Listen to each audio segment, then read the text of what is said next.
എനിക്ക് 9 ലക്ഷം രൂപ തരാമെന്നാണ് പറഞ്ഞത്. ഇവർ പിന്നെ ഇതിന് കരാറ് പിന്നെ 20 ലക്ഷം രൂപയാണ്. ഏജൻറ്റിക്ക് 10 ലക്ഷം രൂപയാണ്. അല്ല, അയാൾക്ക് ഒരു ഡോണർ ഇട്ട് കൊടുത്താൽ കിട്ടുന്നത് 10 ലക്ഷം രൂപയാണ്. അതിപ്പോൾ ലിവറായാലും കിഡ്നി ആയാലും ലിവറിൻ്റെ നോക്കുമ്പോൾ അയാൾക്ക് 20 ലക്ഷം രൂപയാണ് ഇയാൾക്ക് കിട്ടാൻ പോകുന്നത്.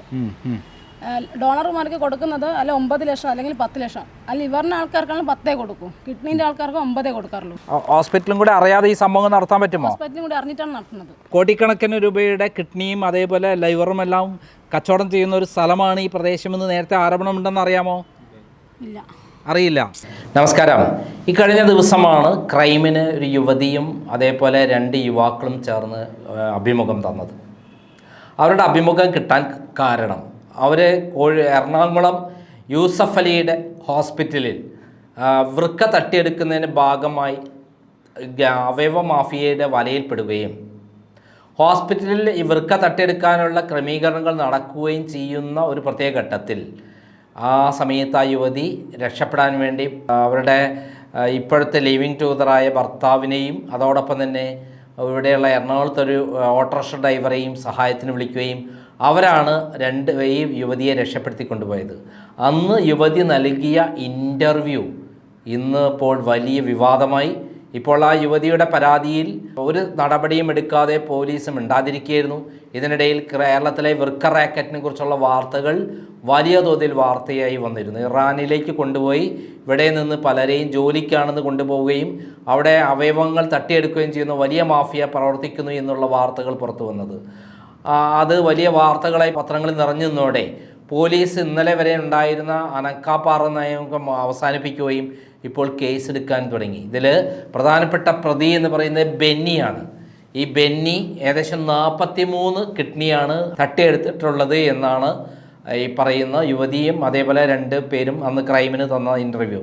ആ ഇൻ്റർവ്യൂ നമുക്ക് ഒന്നും കൂടി കേൾക്കാം. അതോടൊപ്പം കേളകം പോലീസ് ഇപ്പോൾ കേസെടുത്തിരിക്കുന്നത്, പക്ഷേ വൃക്ക തട്ടിയെടുക്കാൻ എതിരെ കേസെടുത്തില്ല. ഭർത്താവിനെതിരെയും ബെന്നിക്കെതിരെയും ഗൂഢാലോചന നടത്തി, ഭീഷണിപ്പെടുത്തി, അതേപോലെ മർദ്ദിച്ചു. SC/ST നിയമങ്ങൾ പ്രകാരം ഒരു SC/ST യുവതിയെ അവർ അപകീർത്തിപ്പെടുത്തി, അവരുടെ ആ രൂപത്തിലാണ് എടുത്തിരിക്കുന്നത്. പക്ഷേ വൃക്ക തട്ടിയെടുക്കാൻ ശ്രമിച്ചതിൻ്റെ കാര്യങ്ങളൊന്നും തന്നെ ഈ കേസിൽ എടുത്തിട്ടില്ല എന്നുള്ളതിൽ ഏറ്റവും രസകരമായ കാര്യം, യൂസഫ് അലിയുടെ ഹോസ്പിറ്റലാണെങ്കിൽ അവർക്കെതിരെ കേസെടുക്കാൻ മടിയാണ് പോലീസിന് എന്ന് തെളിയിച്ചിരിക്കുകയാണ്. എന്തായാലും നമുക്ക് അന്ന് എടുത്ത ആ ഇൻ്റർവ്യൂ ഒരിക്കൽ കൂടി പ്രസിദ്ധീകരിക്കുകയാണ്.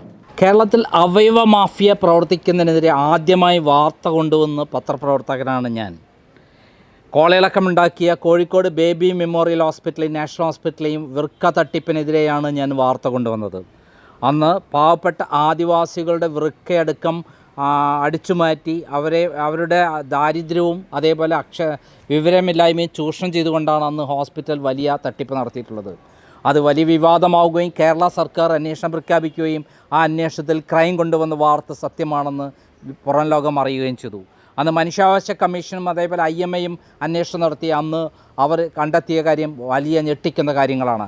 അതായത് ഹോസ്പിറ്റലും ഡോക്ടർമാരും ഇടനിലക്കാരും എത്തിക്സ് കമ്മിറ്റിയും അടക്കമുള്ള ഒരു ഗ്രൂപ്പ്, മാഫിയ ഗ്രൂപ്പാണ് ഇതിൻ്റെ പിന്നിൽ എന്നാണ് അന്ന് പുറത്തു വന്ന വിവരം. ഇപ്പോഴിതാ കേരളത്തിൽ വ്യാപകമായിരിക്കുകയാണ് പിണറായി സർക്കാരിൻ്റെ കാലത്ത് അവയവ മാഫിയ. അന്ന് കിഡ്നിയാണെങ്കിൽ ഇന്ന് ലിവറും അതേപോലെ ഹാർട്ടും അതുപോലെയുള്ള കണ്ണും അതുപോലുള്ള ശരീരത്തിൻ്റെ ഓരോ ഭാഗങ്ങളും വിലപ്പെട്ടതാണ്. കോടിക്കണക്കിന് രൂപയ്ക്കാണ് വിദേശത്തേക്ക് ഇത് കയറ്റുമതി ചെയ്യുന്നത്. അങ്ങനെയൊരു അവസരത്തിലാണ് എറണാകുളത്ത് ലേക്ക് ഷോർ ഹോസ്പിറ്റൽ, ഈ അടുത്ത കാലത്ത് ഏറ്റവും വിവാദമുണ്ടാക്കിയൊരു ഹോസ്പിറ്റലാണ് ലേക്ക് ഷോർ ഹോസ്പിറ്റൽ. ഇലന്തൂർ നരബലിയുമായി ബന്ധപ്പെട്ട പ്രതികൾ ഇവിടെ കിഡ്നി റാക്കറ്റുമായി പ്രവർത്തിച്ചു എന്ന് വാർത്ത ക്രൈം പുറത്തു കൊണ്ടുവന്നിരുന്നു. ഇപ്പോഴിതാ അതിൻ്റെ സത്യാവസ്ഥ വെളിപ്പെട്ടുകൊണ്ട് ഒരു പാവപ്പെട്ട പെൺകുട്ടിയെ കണ്ണൂരിൽ നിന്ന് കടത്തിക്കൊണ്ടുവന്ന് അവരുടെ വൃക്ക തട്ടിയെടുക്കാൻ ശ്രമിച്ചപ്പോൾ 2 യുവാക്കൾ അവരെ രക്ഷപ്പെടുത്തിയ അതിസാഹസിക കഥയാണ് ഞാനിപ്പോൾ പുറത്തു കൊണ്ടുവരുന്നത്. അങ്ങനെ രക്ഷപ്പെടുത്തിയ ആളുകളെ പോലീസ് ഭീകരമായി മർദ്ദിച്ചു എന്ന് പറയുന്ന ഒരു ഞെട്ടിക്കുന്ന സംഭവം കൂടി ഞാൻ പുറത്തു കൊണ്ടുവരികയാണ്. ഇപ്പോൾ ഇതാ നമ്മോടൊപ്പം ഉള്ളത് സിജോ. ധീരനായ ഒരു ചെറുപ്പക്കാരനാണ് സിജോ, ഒരു ഓട്ടോറിക്ഷ ഡ്രൈവറാണ്. അദ്ദേഹമാണ് ഈ പോരാട്ടത്തിൽ മുൻപന്തിയിൽ നിൽക്കുന്നത്. നമസ്കാരം സിജോ, എന്താണ് ഉണ്ടായിട്ടുള്ളതെന്ന് പറയൂ. ഇവർ മിനിങ്ങാന്ന് രാത്രിയിൽ ഇന്ന് ഓപ്പറേഷൻ ചെയ്യാൻ വേണ്ടി മിനിങ്ങാന്ന് രാത്രിയിൽ ലക്ഷർ ഹോസ്പിറ്റലിൽ അഡ്മിറ്റ് ചെയ്യാൻ വേണ്ടി വന്നു. അപ്പോൾ എന്നോട് വിളിച്ച് എൻ്റെ കൂട്ടുകാരൻ പറഞ്ഞു, എടാ ഇങ്ങനെ ഒരു സംഭവം നടക്കുന്നുണ്ട്, അവർക്ക് പേടിയാണ്, ഇങ്ങനൊരു സംഭവമുണ്ട്, നീ വേഗം വാ, ഇവരൊന്ന് നമുക്ക് ഇറക്കണം, എന്തെങ്കിലും ആൾക്കാർ വിളിക്കാൻ പറഞ്ഞു. അപ്പം ഞാൻ എൻ്റെ എറണാകുളം ജില്ലാ യൂണിയൻ മെമ്പർഷിപ്പുമായിട്ട് ആൾക്കാരോട്ട് സംസാരിച്ചു. അത് കഴിഞ്ഞ് സംസാരിച്ചപ്പോഴാണ് ഇങ്ങനെ ക്രൈമിലെ നന്ദകുമാർ സാറോട് വിളിച്ച് കാര്യങ്ങൾ പറയാൻ പറയുന്നു. അങ്ങനെ വന്ന് ഞങ്ങൾ ഇന്നലെ വന്ന് സാറിൻ്റെ അടുത്ത് കാര്യങ്ങളെല്ലാം സംസാരിച്ച് ആളെയും കൂട്ടി വന്നു കഴിഞ്ഞ് ഞങ്ങൾ റൂമിൽ നിൽക്കുമ്പോഴാണ് ഇന്നലെ വൈകുന്നേരം 7 മണിയായപ്പം CI അടക്കം ഉള്ള പോലീസുകാർ വന്ന് പോലീസ് സ്റ്റേഷൻ അല്ലേ, പനങ്ങാട് പോലീസ് സ്റ്റേഷനിൽ നിന്ന് ഒരു 9-10 പോലീസുകാരുണ്ടായിരുന്നു, ഒരു ലേഡി പോലീസ് ഉണ്ടായിരുന്നു. ഇവരെല്ലാം കൂടെ വന്നിട്ട് ആദ്യം SI ഞങ്ങളുടെ മോന്തക്കിട്ട് അടിക്കും, കുനിച്ച് നിർത്തി ഞങ്ങൾ പുറത്തിട്ട് അടിക്കുകയും ചെയ്തു. കാര്യം എന്നാന്ന് അന്വേഷിക്കാതെ പോലുമാണ് ഞങ്ങൾ രണ്ടുപേരെയും ക്രൂരമായി മർദ്ദിച്ചത്. എന്നിട്ട് ഇന്ന് അണ്ട് പറഞ്ഞു നിങ്ങളെ ഞാൻ വിളിച്ചോളാം, എന്നിട്ട് എൻ്റെ അഡ്രസ്സൊക്കെ എഴുതി മേടിച്ചിട്ടുണ്ട്. ഞങ്ങളെ ഏത് കേസിലാണ് കൊടുക്കുന്നതെന്ന് ഞങ്ങൾക്കറിയില്ല. ഇവർ ലക്ഷർ ഹോസ്പിറ്റലുമായിട്ടുള്ള ഇവർക്ക് കണക്ഷനാണ്. ഇവർ കണ്ണൂർ പോലീസ് സ്റ്റേഷനിൽ പരാതി കൊടുത്തിട്ട് പോലീസുകാർ പോലും ഇതിനെ 2 മാസമായിട്ട് തിരിഞ്ഞ് പോലും നോക്കിയിട്ടില്ല. എന്നിട്ട് ഇപ്പം ഞങ്ങൾ വാർത്ത വരുമെന്ന് കണ്ടപ്പോഴാണ് പോലീസുകാർ തിരിഞ്ഞു നോക്കുന്നതിൻ്റെ കാരണം. അല്ല, ആർക്ക് വേണ്ടിയിട്ടാണ് താങ്കൾ ഈ പോരാട്ടം നടത്തിയത്? ഞാൻ നടന്നത് എൻ്റെ കൂട്ടുകാരൻ്റെ വൈഫാണ്, ഇതിനു വേണ്ടിയാണ് ഞാൻ ഈ പോരാട്ടത്തിന് ഇറങ്ങിയേക്കുന്നത്. അവരെന്നെ വിളിച്ച് പറഞ്ഞുകൊണ്ടാണ് ഞാൻ രാത്രിക്ക് വന്ന് ഇവരെ രക്ഷപ്പെടുത്തിയേക്കുന്നത്. എവിടെയായിരുന്നു അവരുണ്ടായിരുന്നത്? അവർ ലക്ഷർ ഹോസ്പിറ്റലായിരുന്നു ഉണ്ടായിരുന്നത്. അവരെ ഞാൻ വന്നു കഴിഞ്ഞിട്ടാണ് ഞങ്ങൾ ലോഡ്ജ് എടുത്ത് റൂമിലോട്ട് മാറുന്നത്. ലേക്ക് ഷോർ ഹോസ്പിറ്റൽ എന്തിനാണ്, ആരാണ് അവരെ എത്തിച്ചത്? അവർ ബെന്നി എന്ന് പറഞ്ഞ ഒരു കണ്ണൂരുള്ള ഏജൻറ്റാണ്. ഇതിന് കിഡ്നി മാഫിയയുടെ ഏറ്റവും വലിയത്. 43 പേരുടെ കിഡ്നി അടിച്ചു മാറ്റിയ ആളാണ് ബെന്നി എന്ന് പറഞ്ഞ ആൾ. അവരുടെ എയറോപ്പിലാണ് ഇവർ വന്നേക്കുന്നത്. ഇവരുടെ ആദ്യ ഭർത്താവിൻ്റെ അടി കിട്ടി പിള്ളേരെ കൊല്ലുമെന്നുള്ളൊരു ഇത് വന്നു കണ്ടാണ് അവർ ഇങ്ങോട്ട് വന്നത്. ബ്ലഡ് ചെക്ക് ചെയ്യാമെന്ന് പറഞ്ഞപ്പോൾ ഇവർ അഡ്മിറ്റ് ആക്കിയേക്കെന്ന് പറഞ്ഞപ്പോഴാണ് ഇവർ ആകെ പ്രശ്നമായത്. അപ്പോൾ എന്നെ വിളിച്ച് വരുത്തുന്നത്. അവർക്കറിയില്ലായിരുന്നു. ഇപ്പോൾ മാനസി നമ്മളോടൊപ്പം ഉണ്ട്. മാനസി എന്നാണ് ആ കുട്ടിയുടെ പേര്. കണ്ണൂരിൽ എവിടെയാണ് അവരുടെ വീട്? കണ്ണൂർ ഇരിക്കൂർ. എന്താണ് ഉണ്ടായത്? ഓപ്പണായിട്ട് പറഞ്ഞോളൂ. ഒരു പേടിയും വേണ്ട, ഒരാളും ഒന്നും ചെയ്യില്ല കേട്ടോ. ഇതുപോലെ 100 കണക്കിന് പാവപ്പെട്ട പെൺകുട്ടികളെയൊക്കെ വൃക്ക തട്ടിപ്പ് ഇവിടെ നടക്കുന്നുണ്ട്. അതിന് മുൻപന്തിയിൽ നിന്ന് പോരാടേണ്ട സമയമാണ്. നമ്മൾ കാണിച്ച ധീരമായ ആ നിലപാടിന് ആദ്യം അഭിനന്ദനം പറയുകയാണ്. എന്താണ് ഉണ്ടായിട്ടുള്ളത് പറയും. ഞാൻ ലക്സർ ഹോസ്പിറ്റലിൽ കിഡ്നി കൊടുക്കാൻ വേണ്ടിയിട്ട് വന്നതാണ്. അതെങ്ങനെ കിഡ്നി സ്വമേധ ഇഷ്ടപ്രകാരം വന്നതാണോ? അല്ലല്ല, എന്നെ വിളിച്ചു വരുത്തിയതാണ്. ആര്? ഏജന്റ് എന്ന് പറഞ്ഞൊരു ബെന്നി എന്ന് പറഞ്ഞൊരു ആളാണ്. ഞാൻ അയാളെ കണ്ണൂരുകാരനാണ്. ഞാനും കണ്ണൂരുകാരത്തി തന്നെയാണ്. എവിടെ വീട്? എൻ്റെ നെടുമ്പോയി എന്ന് പറയും. ഇരിട്ടി. ഞാനൊരു ST ആണ്. പട്ടികവർഗം പട്ടികജാതിയിൽപ്പെട്ടൊരു കുട്ടിയാണ് ഞാൻ. എൻ്റെ കിഡ്നി എൻ്റെ ആദ്യ ഭർത്താവുക്കും ഈ ബെന്നി നല്ലൊരു കമ്പനി കൊണ്ട് എൻ്റെ കിഡ്നി എടുക്കാൻ വേണ്ടിയിട്ടുള്ള. ആദ്യ ഭർത്താവിൻ്റെ പേരെന്താ? അനിൽകുമാർ. എനിക്കതിന് താല്പര്യമില്ല, ആ കിഡ്നി കൊടുക്കാൻ താല്പര്യമില്ല. അപ്പോൾ അവരെന്നെ ടെസ്റ്റ് ചെയ്യാൻ വേണ്ടി തന്നെ ഒരു ലിവറിൻ്റെ ടെസ്റ്റ് ഉണ്ടെന്ന് പറഞ്ഞിട്ട് തന്നെ നുണ പറഞ്ഞ് വിളിച്ചതാണ്. അത് ഞാനിവിടെ വന്നത്. അപ്പോൾ അതിനോട് പിന്നെ ഹോസ്പിറ്റലിൽ അഡ്മിറ്റ് ആയിട്ട് മാത്രം നമുക്ക് ബ്ലഡ് കൊടുക്കാൻ പറ്റുമെന്ന് പറഞ്ഞു.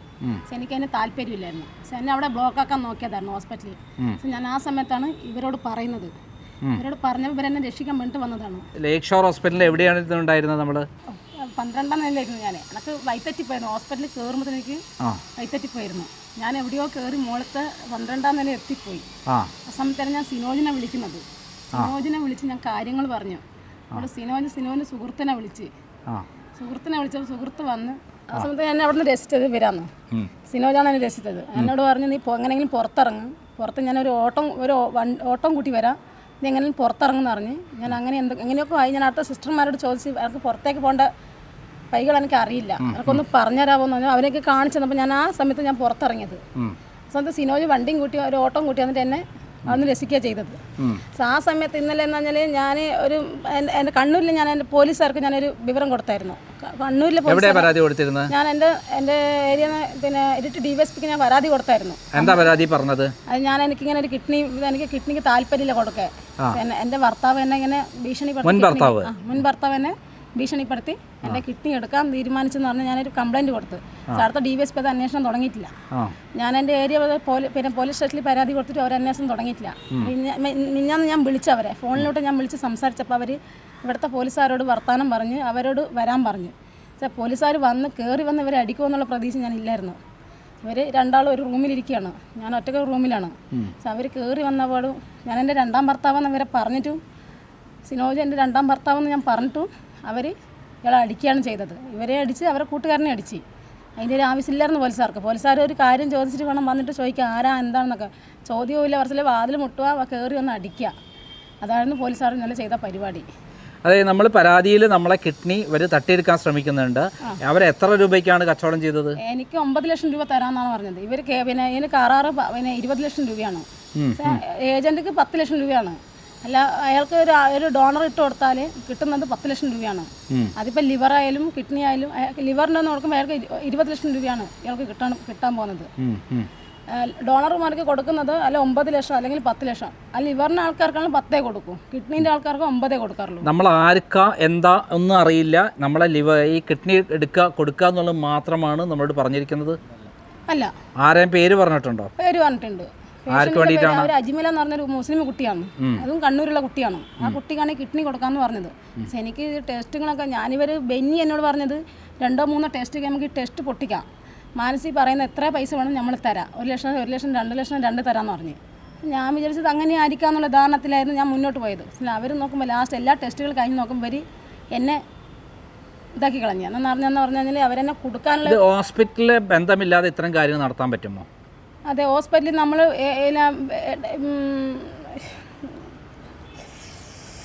ഏജന്റിക്ക് ഹോസ്പിറ്റലിൽ ബന്ധമില്ല. അല്ല, ഹോസ്പിറ്റലിനുള്ളിൽ വെച്ചിട്ടുള്ള ടെസ്റ്റൊക്കെ നടത്തുന്നത്. അതെ.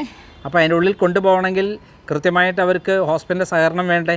അത് ഉണ്ടാവായിരിക്കും, അതെനിക്ക് അറിയില്ല. അല്ല, ഹോസ്പിറ്റലിൻ്റെ ഉള്ളിൽ വെച്ചിട്ടല്ലേ നമ്മൾ ഈ വിവരങ്ങളൊക്കെ അറിയുന്നത്? അതെ അതെ അല്ലേ? ഹോസ്പിറ്റലിന് ഉള്ളിൽ വെച്ചിട്ടല്ലേ നമ്മളിതെല്ലാം അറിയുന്നത്? അല്ലേ? അപ്പോൾ ഹോസ്പിറ്റൽ അധികൃതരും അറിഞ്ഞുകൊണ്ടാണ് ഈ സംഭവം നടക്കുന്നത്. അവിടെയുള്ളൊരു പേഷ്യൻറ്റിന് വേണ്ടിയിട്ടാണല്ലോ. അപ്പം അവർ ഈ കിഡ്നി നേരിട്ടല്ലല്ലോ നടപടി നടത്തുന്നത്. ഹോസ്പിറ്റലും കൂടെ അറിയാതെ ഈ സംഭവം നടത്താൻ പറ്റുമോ? കോടിക്കണക്കിന് രൂപയുടെ കിഡ്നിയും അതേപോലെ ലിവറും എല്ലാം കച്ചവടം ചെയ്യുന്ന ഒരു സ്ഥലമാണ് ഈ പ്രദേശമെന്ന് നേരത്തെ ആരോപണമുണ്ടെന്ന് അറിയാമോ? അറിയില്ല. ഈ ബെന്നി ഈ എറണാകുളം വരുന്ന ആദ്യമായിട്ടാണോ? ആദ്യമായിട്ടല്ല, എൻ്റെ ഒരു ടെസ്റ്റിന് വേണ്ടി എന്നെ ഈ കിഡ്നിക്ക് വേണ്ടി ഞാൻ ഒരു 2-3 തവണ ഈ ഹോസ്പിറ്റൽ വന്നിട്ടുണ്ട്. പക്ഷേ ആദ്യമായിട്ട് ഞാൻ ഈ ഹോസ്പിറ്റൽ കാണുന്നത്. ഞാൻ കുറേ ഹോസ്പിറ്റൽ കണ്ടിട്ടുണ്ട്, പിന്നെ മെഡിക്കൽ ടെസ്റ്റ്, പിന്നെ അമൃത, അങ്ങനത്തെ ഒരു ഹോസ്പിറ്റലും കണ്ടിട്ടുണ്ട്. പക്ഷേ ഈ ഹോസ്പിറ്റൽ ഞാൻ ആദ്യമായിട്ടാണ് കാണുന്നത്. ഇപ്പോൾ ഈ ഹോസ്പിറ്റൽ കാണാൻ വേണ്ടി 1 വർഷങ്ങളായിട്ടുള്ളൂ. അപ്പോൾ ഈ കിഡ്നി തട്ടിയെടുക്കുന്നു എന്ന് ബോധ്യപ്പെട്ടിട്ടാണോ സുഹൃത്തുക്കളെ വിളിച്ച്? അതെ. ആ സുഹൃത്തുക്കൾ എന്ത് ചെയ്തു? അവിടെ അപ്പം തന്നെ ആ സമയത്ത് അവരെന്നെ രക്ഷിക്കുക ചെയ്തത്. രക്ഷിച്ച ആളുകളെയാണ് ഇപ്പോൾ പോലീസ് മർദ്ദിച്ചത്. അതിൽ ഏറ്റവും പ്രധാനപ്പെട്ട ആളാരാണ്? ഇപ്പം സിനോജും പിന്നെ ഷിജോ. നമസ്കാരം, താങ്കളുടെ പേര്? എൻ്റെ പേര് ഷിനോജ്. കുട്ടിയുടെ മാനസിയുടെ ഇപ്പം എന്ന് പറഞ്ഞാൽ ഇപ്പോൾ എൻ്റെ പ്രാണങ്ങൾ ജീവിക്കുന്നത്. നിയമപരമായി കല്യാണം കഴിഞ്ഞാണോ? ഇല്ല, ലിവിങ് ടുഗദറാണ്. അവർക്ക് നേരത്തെ എന്ത് സംഭവിച്ചെന്ന് മനസ്സിലാക്കിയിട്ടുണ്ടോ? നേരത്തെ ഈ അനിൽകുമാർ നായർ ഇവിടെ കിഡ്നി കൊടുക്കണം എന്ന് പറഞ്ഞതിൻ്റെ പേരിലാണ്. ഭർത്താവ് അനിൽകുമാർ നായരാണ്? അല്ല, തീയറാണ്. അദ്ദേഹം ഈ കിഡ്നി കൊടുക്കണം എന്നുള്ള പേരിലാണ് അവർ തെറ്റുന്നത്. വീട്ടിൽ നിരന്തരം പ്രശ്നങ്ങളും കാര്യങ്ങളാണ്. എത്ര കുട്ടികളുണ്ട് അവർക്ക്? 3 കുട്ടികൾ. എന്നിട്ട് നമ്മളിവരെ നേരത്തെ അറിയുമായിരുന്നു? നേരത്തെ അറിയാം. അപ്പോൾ ഈ കിഡ്നി ഇവിടെ പെട്ടുപോയ വിവരം എങ്ങനെയാണ് മനസ്സിലാക്കുന്നത്? വിവരം വിളിച്ചു പറഞ്ഞതിൻ്റെ പേരിൽ ഞാൻ ഇവിടെ എത്തിയതാണ്. എന്നോട് അവിടുന്ന് മെല്ലെ ഇറക്കി കൊണ്ടുവന്നു. ഇന്നലെ അതിന് ശേഷം എന്താ ഉണ്ടായത്? അതിനുശേഷം പോലീസ് ഇവിടെ റൂമിൽ വന്ന്, നമ്മൾ സാറ വന്ന് കണ്ടതിന് ശേഷം ഇവിടെ റൂമിൽ വന്ന് നമ്മളെ വന്ന് അടിക്കുക ചെയ്തത്. എന്നിട്ട് അവിടെ ഉണ്ടായ സംഭവങ്ങളൊക്കെ ഒന്ന് കൃത്യമായിട്ട് പറയും. എവിടെയായിരുന്നു പോലീസ് വന്നിട്ട് ചെയ്ത കാര്യങ്ങളൊന്ന്? പോലീസ് വന്ന് കാര്യങ്ങൾ ചോദിച്ചു, നിങ്ങൾ ആരാടാന്ന് ചോദിച്ചു. നമ്മൾ പറഞ്ഞു നമ്മൾ വലപ്പുറം വന്നതാന്ന്. നിങ്ങളാ കിഡ്നിൻ്റെ ഏജൻറ്റ് എന്നായിട്ടാണ് നമ്മളെ അടിക്കുന്നത്. ലാസ്റ്റ് പറഞ്ഞ് എല്ലാം പറ്റിപ്പോയി, സോറി നിങ്ങളെന്ന് ആദ്യം പറഞ്ഞു. നമ്മൾ പറഞ്ഞു നമ്മളോടൊന്നും പറയണ്ടല്ലോ നിങ്ങൾ അടിച്ചത്. അവർ സോറിയും പറഞ്ഞിട്ട് പോയി. നിങ്ങൾ കിഡ്നി റാക്കറ്റിൽ പെട്ട ആളെ രക്ഷപ്പെടുത്താൻ വേണ്ടിയിട്ടാണ് ശ്രമിക്കുന്നതെന്ന് കൃത്യമായി പറഞ്ഞു? നമ്മൾ പറഞ്ഞിട്ടില്ല. നമ്മൾ ഫസ്റ്റ് തന്നെ സിനിമയെ കാണുന്ന മാതിരി വരിക, അടിക്കുക. എന്തൊക്കെ മർദ്ദന നടത്തിയത്? മർദ്ദനം കുനിച്ച് വെച്ച് പുറത്ത് വെച്ച് അടിച്ച്, പുറത്ത് കൈമടക്കി കുത്തി. ഇത് മരട് പോലീസ് സ്റ്റേഷനാണോ? മരട് പോലീസ് സ്റ്റേഷൻ അല്ല, പനങ്ങാട് പോലീസ് സ്റ്റേഷനാണ്. അതായത് കിഡ്നി റാക്കറ്റിൽപ്പെട്ട ആ ഒരു പാവപ്പെട്ട യുവതി, SC/ST വിഭാഗത്തിൽപ്പെട്ട യുവതിയെ രക്ഷിക്കാൻ ശ്രമിച്ച ലിവിങ് ടുഗദറായി കഴിയുന്ന സിജോ എന്ന് പറയുന്ന ഓട്ടോറിക്ഷ ഡ്രൈവറും അതിസാഹസ്യമായി ഇവരെ രക്ഷപ്പെടുത്തുകയാണ്. അവർ ക്രൈമുമായി മിഞ്ഞാന്നാണ് ബന്ധപ്പെടുന്നത്. ഇത് പുറം ലോകം അറിയിക്കണമെന്ന് പറഞ്ഞുകൊണ്ടാണ് അവർ അറിയിക്കുന്നത്. ബെന്നി എന്ന് പറയുന്ന ഈ വൃക്ക കച്ചവടക്കാരൻ 43 പേരുടെ വൃക്ക കൊടുത്തു എന്നാണ് പറയുന്നത്. അതായത് ഒരാളടുത്ത് നിന്ന് കിട്ടുമ്പോൾ 20 ലക്ഷം രൂപയ്ക്കാണ് വിൽക്കുന്നത്. അവിടെ ഹോസ്പിറ്റലിൽ വിൽക്കുന്നതിൽ കോടികൾക്കാണ് എന്നുള്ള വിവരങ്ങൾ നേരത്തെ നമ്മൾ പുറത്ത് വന്നിട്ടുണ്ട്. നമുക്കറിയാം ഈ സ്ഥാപനം ആരുടേതാണ്? നമ്മളെല്ലാവരും ബഹുമാനിക്കുന്നു എന്ന് പറയുന്ന, പലർക്കും ദാനം ചെയ്യുന്നു എന്ന് പറയുന്ന യൂസഫ് അലിയുടേതാണ്, യൂസഫ് അലിയുടെ മരുമകൻ്റേതാണ്. ആ യൂസഫ് അലീൻ്റെ മരുമകൻ്റെ ഹോസ്പിറ്റലിൽ ഇത്രയും വലിയ കിഡ്നി റാക്കറ്റ് നടക്കുമ്പോൾ ആ ഹോസ്പിറ്റലിലേക്ക് ആരെങ്കിലും പോലീസോ മറ്റുള്ളവരെങ്കിലും കയറി വരുമോ? ഇല്ല. പിണറായി വിജയനും യൂസഫ് അലിയും തമ്മിലുള്ള ബന്ധം അങ്ങനെയാണ്. പിണറായി വിജയൻ നടത്തുന്ന സകല തട്ടിപ്പുകളിൽ നിന്നും അദ്ദേഹത്തെ രക്ഷിച്ചു കൊണ്ടുപോകുന്ന ആളാണ് MA യൂസഫ് അലി. അദ്ദേഹത്തിൻ്റെ സ്ഥാപനങ്ങളിൽ തന്നെ ആയിരക്കണക്കിന് കോടി രൂപ പിണറായി വിജയൻ നിക്ഷേപിച്ചു എന്നുള്ള വാർത്തകൾ ക്രൈം തന്നെയാണ് പുറത്തുവിട്ടിട്ടുള്ളത്. ആ സന്ദർഭത്തിൽ കേരളം ഭരിക്കുന്നത് തന്നെ പിണറായി വിജയനും യൂസഫ് അലിയും ചേർന്നാണെന്നുള്ള വിവരം നേരത്തെ പലതവണ നമ്മൾ ആവർത്തിച്ചിട്ടുണ്ട്. ഇപ്പോൾ ഇത് അതിൻ്റെ ഏറ്റവും വലിയ തെളിവാണ്. പോലീസ് മാഫിയ ഇവിടെ പ്രവർത്തിക്കുന്നു. ഇതിൽ ഒരു പാവപ്പെട്ട പെൺകുട്ടിയെ വൃക്ക റാക്കറ്റിൽ നിന്നും കിഡ്നി അടിച്ചു മാറ്റുന്നതിൽ നിന്നും രക്ഷപ്പെടുത്തിയ ആ 2 യുവാക്കളെയാണ് ക്രൂരമായി എറണാകുളത്തെ പനങ്ങാട് പോലീസിലെ ചില ഉദ്യോഗസ്ഥന്മാർ വന്ന് മർദ്ദിച്ചുള്ളത്. ഇതാണ് പ്രതി, അതായത് ഏജൻ്റായ ബെന്നി എന്ന് പറയുന്ന ആൾ. ഇദ്ദേഹമാണ് 20 ലക്ഷം രൂപയ്ക്ക് ഈ കച്ചവടം നടത്തിയിട്ടുള്ളത് എന്നുള്ള വിവരമാണ് നമ്മൾ പുറത്തുവിടുന്നത്. ഇതിനെക്കുറിച്ച് വളരെ അതിവിശദമായ രൂപത്തിൽ അന്വേഷണം നടക്കേണ്ടത് വളരെ അത്യാവശ്യമാണ്. അതായത് എറണാകുളം ലേക്ക് ഷോർ ഹോസ്പിറ്റൽ കേന്ദ്രീകരിച്ച് വൻ അവയവ മാഫിയ പ്രവർത്തിക്കുന്നു എന്നുള്ള വിവരം പലതവണ പല വാർത്താമാധ്യമങ്ങളും പുറത്തുവിട്ടുള്ളതാണ്. അതിൻ്റെ ഏറ്റവും അവസാനത്തെ തെളിവുമായിട്ടാണ് ക്രൈം എത്തിയിരിക്കുന്നത്. ഇവിടെ അവസാനിക്കുന്നില്ല, ഞങ്ങൾ അന്വേഷണം തുടരും. ഈ മാഫിയ തകർക്കുന്നവരെ ഞങ്ങൾ പോരാട്ടം തുടരുക തന്നെ ചെയ്യും. നന്ദി, നമസ്കാരം.